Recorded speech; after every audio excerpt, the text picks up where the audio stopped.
My brothers and sisters in Islam, my message with you today is a brief message about the importance of Tarbiyah in Islam. What is Tarbiyah? What is nurturing and raising children? What does that mean? And how did the Prophet ﷺ practice this during his life? First and foremost, my brothers and sisters in Islam, whoever observes this worldly life that we live in will realize that we live in a very dark world. There are many sins and fitan and corruption and injustice and oppression and so on. And all of these shades of darkness is because of ignorance. People are ignorant about Allah, or they have forgotten about Allah and the beautiful message of Islam. And the only way to eliminate this darkness and remove this darkness and bring peace and goodness on earth is by knowledge, to spread knowledge. And the most effective way of spreading knowledge is through at-tarbiyah, nurturing and raising children.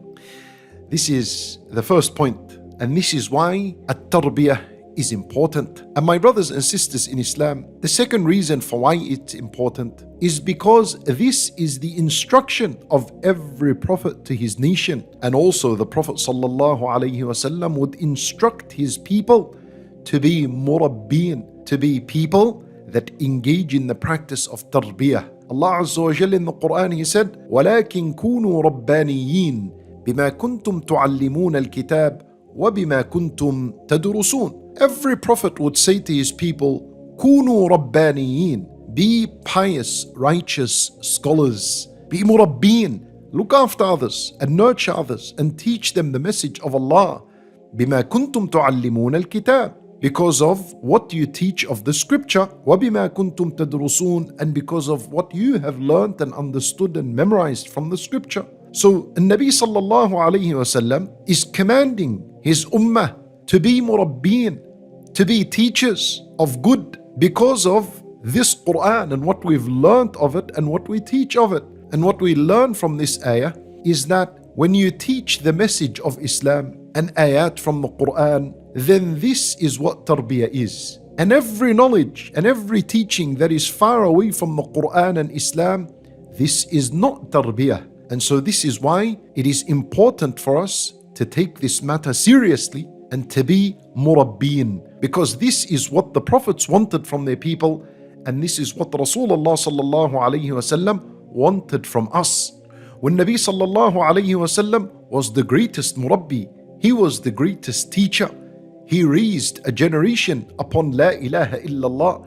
And the effects of the Prophet sallallahu alayhi wasallam's tarbiyah is with us until this very day. The only reason for why we are still Muslims is because the Nabi sallallahu alayhi wasallam took great responsibility with his job of being a murabbi for the members of this ummah. Allahu Akbar.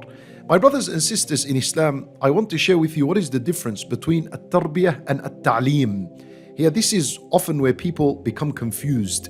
At-ta'lim is to teach. Simply you take information and you teach it to someone and you move away from him. Perhaps you'll see him again, perhaps you'll never see him again. That's what at-ta'lim is. But at-tarbiyah is different. At-tarbiyah is more than teaching and educating. At-tarbiyah is to teach and to educate and to provide and to support and to give advice and to guide and to comfort these children. To comfort them, to guide them, to give them advice, to correct them when they make a mistake. At-tarbiyah is a very long process. The word at-tarbiyah comes from the word rabba, and it also gives the word murabba. You know, jam in the Arabic language is called murabba.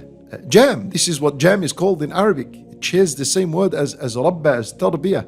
Why? Because in order to make jam, it takes a very long process. You first need to harvest the fruit, then you cook this fruit until it softens, then you put it in containers with sugar or whatever it is, and then it sits in the cupboard for a very long time. Then it becomes jam that is good quality and good tasting. And so the murabbi, this is the job of a murabbi. It requires a lot of patience, a lot of hard work, a lot of dedication, and there's lots of responsibility involved. This is what a murabbi is, right? And so if we looked into the life of the Prophet sallallahu alaihi wasallam, you'll find tons and tons of examples of how he was a murabbi. So for example, Ibn Abbas radiallahu anhu says that the Nabi sallallahu alayhi wasallam once, he said to me, Ya ghulam, inni u'allimuka kalimat. Ibn Abbas radiallahu anhu, he is riding behind the Nabi sallallahu alayhi wasallam on a camel. See, this is what a murabbi does. He accompanies these children wherever they are, and he takes opportunities during the day and the night to teach them. So Nabi sallallahu alayhi wasallam says to him, young boy, I want to teach you a few words. And he teaches him some words of goodness. And then Mu'adh radiallahu anhu, this is another instant. He says, Nabi sallallahu alayhi wasallam took by my hand one day and he said to me, Inni uhibbuk, I love you. So don't forget to say after every salat, Allahumma a'inni ala dhikrik wa shukrik wa husni ibadatik. See this? This is tarbiyah. In another instance, Nabi sallallahu alayhi wasallam with Ibn Mas'ud radiyallahu anhu, Ibn Mas'ud, he says that Rasulullah sallallahu alayhi wasallam taught me at-tashahhud, at-tahiyatu lillah, the one that we say at the end of the salat. وَكَفُّهُ بَيْنَ كَفِّي, and his hand is in between my hands. Yani Nabi sallallahu alayhi wasallam took by the hand of Ibn Mas'ud and he taught him. See these little touches and these little physical interactions. This is also part of a tarbiyah. Ibn Umar radiyallahu anhu, and Nabi sallallahu alayhi wasallam once, he would come to him, and as Ibn Umar said, أَخَذَ بِمَنْكِبِي, Nabi sallallahu alayhi wasallam held by his mankib, and he said to him, كن في الدنيا غريب أو عابر سبيل. Be in this worldly life as a stranger or a traveler. Allahu Akbar. Usama radiallahu anhu, he also says that the Nabi sallallahu alayhi wasallam put me behind him on his camel. When Nabi sallallahu alayhi wasallam used to encourage the companions to pray at night, this is all part of at-tarbiyah. He would say to Ibn Umar radiallahu anhu, نعم الرجل عبد الله لو كان يصلي من الليل. How excellent is this boy Abdullah, had he only prayed at night. And then Ibn Umar said, I never missed the night prayer afterwards ever again. See how effective at-tarbiyah is. Look, Ibn Umar now is praying all the nights just because of this word the Nabi sallallahu alayhi wasallam said. This is at-tarbiyah. Ibn Abbas radiyallahu anhu, he says, Nabi sallallahu alayhi wasallam, one day he hugged me and he said, Allahumma allimhu al-kitab. Oh Allah, teach him the book. These are practical methods in how you become a good murabbi. And the greatest and the main quality of a murabbi is kindness and care and compassion and softness. This is the greatest quality of the murabbi. Just like the Nabi sallallahu alayhi wasallam was. Allah Azza wa Jal describes the Rasulullah sallallahu alayhi wasallam bil-mu'minina ra'ufur rahim. Towards the believers, he was compassionate, he was merciful. So this is the main quality. When Allah Azza wa Jal, or Nabi sallallahu alayhi wa sallam says, Inna Allah yuhibbur rifq. Allah Azza wa Jal, he loves kindness and compassion. وَيُعْطِي عَلَى الرِّفْقِ مَا لَا يُعْطِي عَلَى الْعُنْفِ. And he will give better results when a person is compassionate more than if a person was violent and rough and stubborn. So this is what at-tarbiyah is. It's a complete package. You're looking after these children during school times. If you're able to remain in contact with them outside school times, if you're able to provide them with advice, you're able to teach them something about their health, about their wealth, about their education, whatever it is in life. And Nabi sallallahu alayhi wasallam once, there was a young boy, his name is Umar ibn Abi Salama. He was eating from the plate everywhere. Then the Nabi sallallahu alayhi wasallam says to him, Ya ghulam, boy, Sammillah, say Bismillah, wa kul biyaminik, and eat with your right hand, wa kul mimma yalik, and eat what's in front of you. You see, this is tarbiyah. This is knowledge about food, how to eat food, the manners and etiquette of food. Yet even that, the Nabi sallallahu alayhi wasallam would teach him. And finally, my brothers and sisters in Islam, I share with you 5 matters in order for us to raise children to be future leaders. Number 1, always seek advice of these children. Yes, seek their advice. Even though you might not take by their advice, but seek advice from them. This will allow them to mature and grow quicker. That's number 1. Number 2, don't ever criticize these children after they acknowledge the wrong that they had done.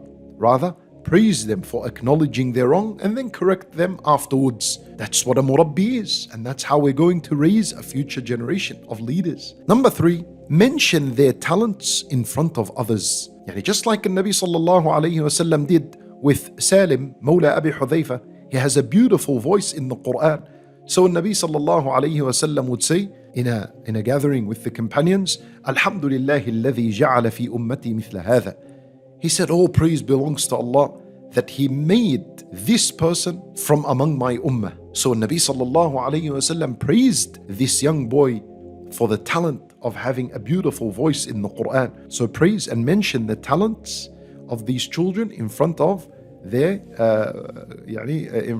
other students. Number 4, give the children responsibilities. That way they will mature, and bi'idhnillahi ta'ala they will learn what responsibility means. Doesn't matter if they do wrong, you correct them along the way and guide them. And number 5, encourage the students to help others, because a great murabbi is the one who helps others, like Nabi sallallahu alayhi wasallam.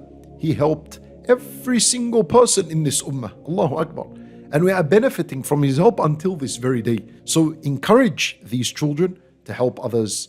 Wallahu a'lam. This is what I wanted to share with you. I ask Allah Azza wa Jal that He bless you all, and that He accept all your efforts and multiply your efforts and your reward. And I ask Allah Azza wa Jal that He protect you all and protect all these children. إنه ولي ذلك والقادر عليه وصلى الله وسلم وبارك على نبينا محمد وعلى آله وصحبه أجمعين.